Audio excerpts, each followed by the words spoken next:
Bonsoir, ce soir je vais vous présenter l'histoire de Grand-mère Sucre et Grand-père Chocolat. Une histoire qui a été écrite par Gigi Bigot et illustrée par José Goffin. On y va? Grand-mère Sucre et Grand-père Chocolat. Il était une fois une petite maison toute en bonbons. Et qui vivait dans cette maison?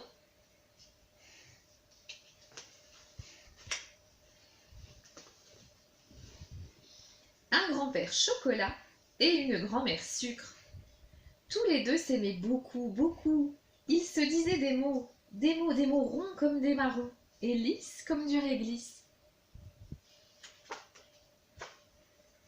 Quelquefois, ils ne s'aimaient plus du tout, plus du tout.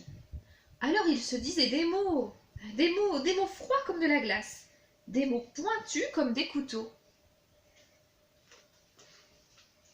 Un jour, ils se sont fâchés tellement fort que la grand-mère Sucre s'est retrouvée dehors. Elle s'est mise à pleurer, pas trop pour que ses joues en sucre ne fondent pas. Et puis elle a regardé par terre, et par terre elle a trouvé des pierres.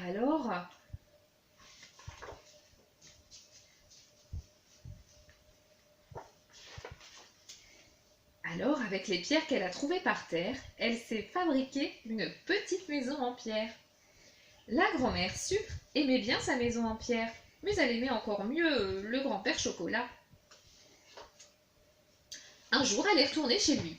« Grand-père Chocolat, ouvre-moi, ouvre-moi! Grand-père Chocolat, ne me laisse pas !»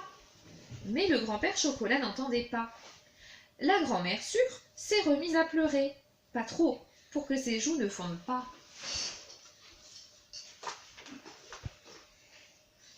Le ciel, quand il l'a vue si triste, a appelé les nuages, tous les nuages, pour qu'ils pleurent à sa place. Et il s'est mis à pleuvoir tant et tant que la maison toute en bonbons a commencé à fondre. Le grand-père Chocolat, quand il a vu ça, est venu frapper chez la grand-mère Sucre. « Grand-mère Sucre, ouvre, ouvre-moi! Grand-mère Sucre, ne me laisse pas !» Mais la grand-mère Sucre, qu'a-t-elle répondu? « Bien fait pour toi !» Et il continuait à pleuvoir, et la maison toute en bonbons dégoulinait sur le trottoir.